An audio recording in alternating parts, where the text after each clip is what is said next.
About China's economy. China was the world's largest economy in 1820 and is the second largest economy today. China lifted more people out of poverty than any other country.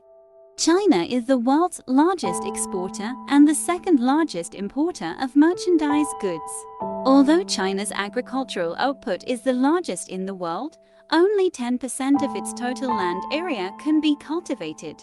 Rice, China's most important crop, is dominant in the southern provinces, many of which yield 2 harvests per year.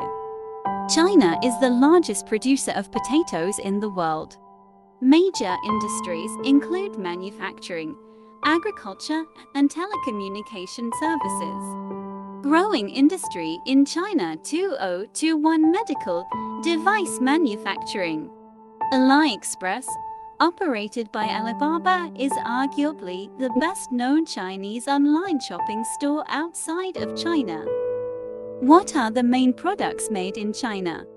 Clothing and fashion accessories, tech accessories and gadgets, makeup and cosmetics, phones and computers, children's toys.